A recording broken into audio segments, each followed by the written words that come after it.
Namun, di tengah kegaduhan itu, tiba-tiba para zombie berhenti menyerang dan berbalik arah. Ternyata dari arah yang berlawanan, Wenjing memanggil mereka dan berusaha untuk menghentikannya sendiri.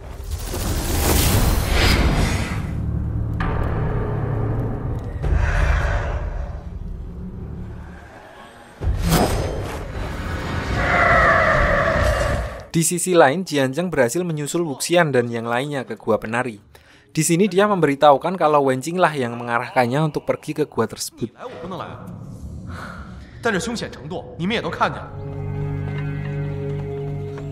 Saat matahari sudah muncul, mereka langsung bergegas keluar gua dan menyusul Wenjing yang ternyata sedang berusaha mengusir burung hitam yang mengintainya. Di sini Wenjing lalu menjelaskan kalau zombie-zombie itu sebenarnya dikendalikan oleh seseorang lewat perantara burung hitam itu. Burungnya siapa yang hitam? Burungnya Etoo kali ya hitam. Setelah diinterogasi, Wenjing menjelaskan kalau tempat itu adalah kampung halamannya dan dia ingin menyelamatkan mereka. Diceritakan dulu sebelum negara api menyerang, patung dewa penari adalah dewa pelindung di desa itu. Namun 10 tahun yang lalu, Wen Rohan datang dan mengambil inti dari patung tersebut yang ternyata adalah pecahan besi yin dan membuat patung itu jadi menyerap energi dari warga di sana. Wenjing dan adiknya Wening yang saat itu masih kecil lalu diambil dan dirawat oleh Wen Rohan dan menjadi bawahannya sampai sekarang.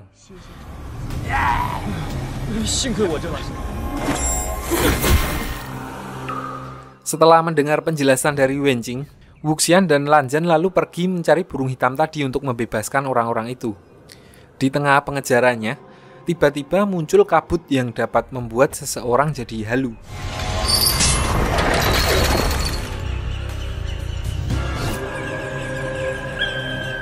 Namun dengan instruksi dari Lanzhan untuk menutup mata mereka, mereka dapat menghalau serangan-serangan tersebut dan akhirnya menghabisi burung hitam itu.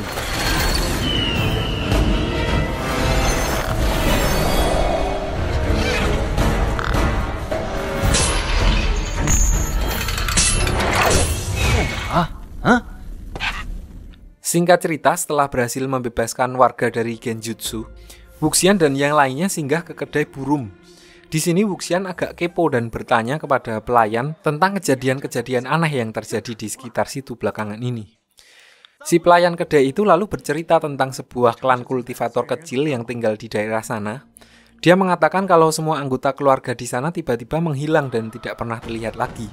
Dan menurut desas-desus yang beredar, tiap malam dari dalam rumah itu selalu terdengar suara ketukan, seolah-olah mereka terkurung di sana dan tidak bisa keluar. Setelah mendengar cerita itu, besi yin yang dipegang Lanzhan mulai bereaksi. Dia melihat orang-orang di dalam rumah itu sedang sekarat.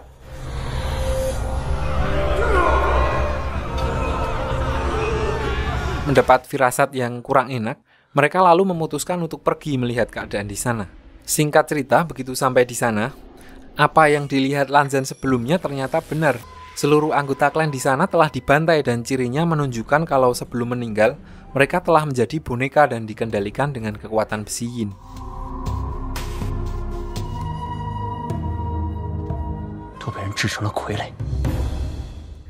Ternyata, dalang dari kejadian itu adalah Sui Yang, orang yang sebelumnya diutus oleh ketua sekte Wen untuk mencari pecahan besi yin. Gak lama setelah kemunculannya, datang 2 orang yang selama ini ternyata udah cukup lama mencarinya.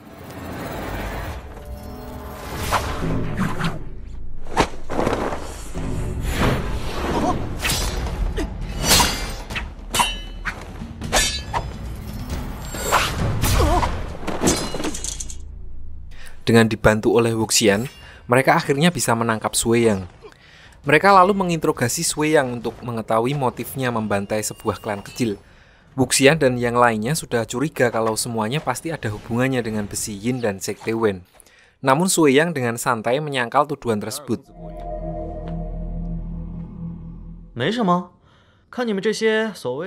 Singkat cerita, mereka lalu membawa Sui Yang ke penjara milik sekte Raya, sebuah penjara yang dipimpin oleh orang yang bernama Golok Merah. Mereka lalu memutuskan untuk menahannya.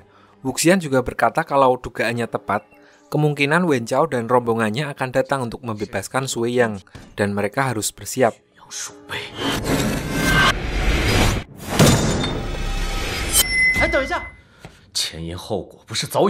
Di sini Tuan Golok Merah lalu memberitahu Lanzan kalau Lan Shichen, kakaknya Lanzan, menulis surat untuknya dan memintanya kembali ke Sekte Gusu membawa pecahan besi yin.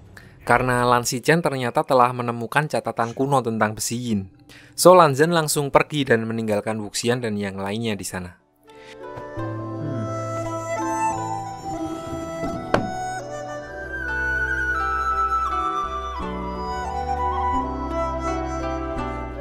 Dan ternyata, keesokan paginya, Wen Chao dan rombongannya beneran datang sesuai dengan dugaan Wuxian. Dia meminta mereka untuk menyerahkan Sui Yang. Namun karena rencana jahat Sekte Wen sudah terdengar oleh para pemimpin sekte-sekte besar lainnya, so mereka menolak permintaan tersebut. Berhubung karakter Sekte Wen yang memang barbar, mereka langsung menyatakan permusuhan dengan Sekte Raya karena tidak mau menuruti permintaannya. Dan akhirnya war pun tidak bisa dihindari.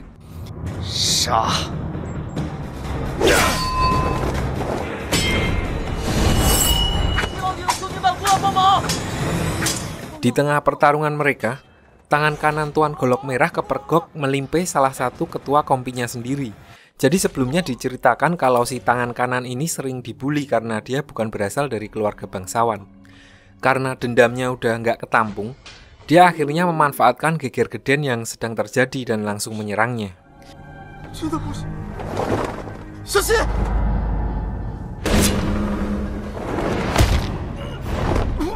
Singkat cerita, setelah Wen Chao puas mengobrak-abrik tempat itu dan membebaskan Sui Yang, mereka lalu pergi dari sana.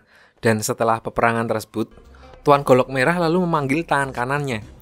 Awalnya dia berniat untuk mengeksekusinya, namun dengan menimbang pengabdiannya selama ini, akhirnya dia hanya mengusirnya dan tidak diperbolehkan lagi kembali ke sana. Di lain sisi, melihat kebarbaran Sekte Wen kepada sekte-sekte lain membuat Wuxian dan Jiang Cheng juga khawatir dengan Sekte Jiang. So nggak lama mereka juga balik ke Sekte Jiang.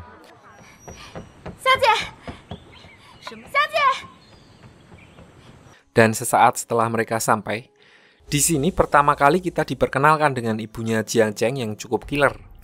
Jadi sebelumnya utusan dari Sekte Wen datang ke Sekte Jiang untuk menyuruh para putra mahkota sekte lain untuk sekolah di Sekte Wen dan diberikan isme-isme dari Sekte Wen.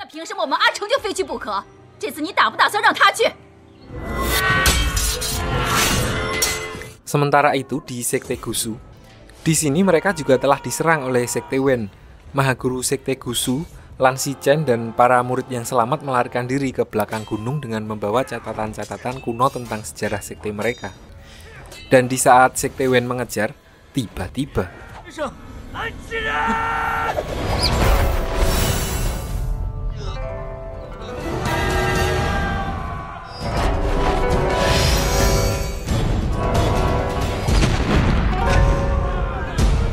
Lanzan datang untuk menyelamatkan anggota sekte yang lain. Di sini dia menyerahkan diri yang membuat pecahan batu yin-nya gogrok. Pecahan batu yin-nya jatuh.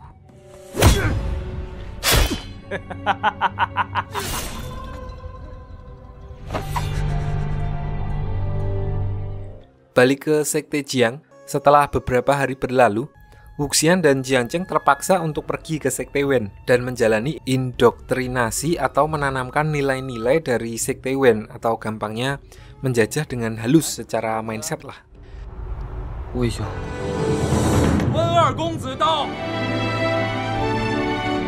Sementara itu, Wen Rohan yang sekarang telah memiliki 3 pecahan batu yin, dia mendapat kabar bahwa Wen Qing telah berusaha menyelamatkan Wuxian waktu mereka diserang zombie kemarin. So Wen Rohan mengancam akan menjadikan Wen Ning, adik dari Wen Qing, menjadi zombie jika dia mengulangi perbuatannya lagi. Beberapa saat kemudian, saat para putra mahkota berkumpul di Sekte Wen, di sini mereka disuruh untuk menyerahkan semua senjata mereka saat berada di Sekte Wen. Karena melihat kondisi mereka, walaupun tidak terima, terutama Sekte Emas yang emang paling kaya dari keempat sekte itu, namun akhirnya mereka memberikan semua pedang mereka.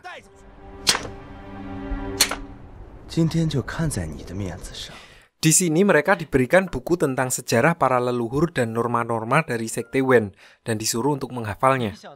Setelah selesai pelajaran pun, mereka tidak diperbolehkan keluar dari asrama untuk menjaga kerahasiaan mereka.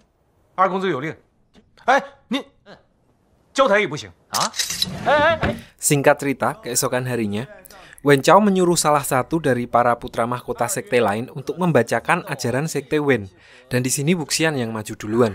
Namun, dia malah membacakan larangan sekte Gusu yang dia pelajari waktu bersama Lanzan dengan maksud untuk meledek Wen Chao, yang tentu saja membuat Wen Chao sangat marah.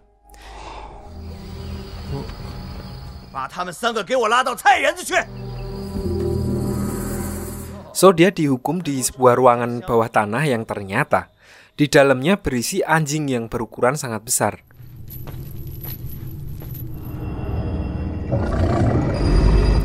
Wuxian yang memang sudah dari kecil fobia dengan anjing langsung terlihat pucat dan keringat dingin. Dan saat dia udah hampir berbusa, tiba-tiba anjing itu dibius dengan beberapa jarum dan ternyata itu adalah Wenning. Dia juga memberikan beberapa obat luka kepada Wuxian karena rasa terima kasihnya telah menyelamatkannya waktu melawan hantu air di awal film kemarin. Keesokan paginya, Wen Chao datang untuk mengecek keadaan Wuxian dan anjingnya, dan dia cukup kaget karena melihat Wuxian bisa bertahan. Beberapa saat kemudian, Wen Chao membawa semua putra mahkota sekte lain ke sebuah gua untuk berburu seekor monster mistis yang sebenarnya memang mustahil untuk mereka kalahkan.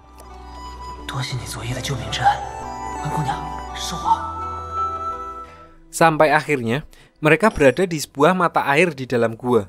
Di sini Wen Chao berniat menggunakan darah pengawal dari sekte emas untuk memancing monster tersebut. Merasa itu sudah sangat melampaui batas, akhirnya para putra mahkota memberontak.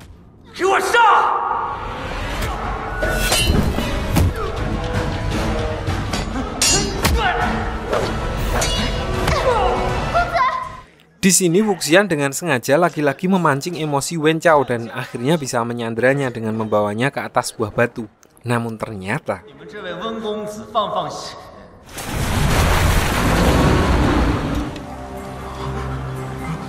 batu yang mereka injak adalah cangkang dari monster mistis yang mereka maksud.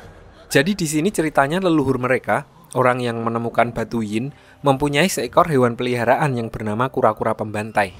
Campuran antara kura-kura yang mempunyai kepala ular. Setelah kematian leluhur mereka, hewan tersebut disegel di sebuah gua dan sekarang Wen Chao bermaksud untuk memburunya.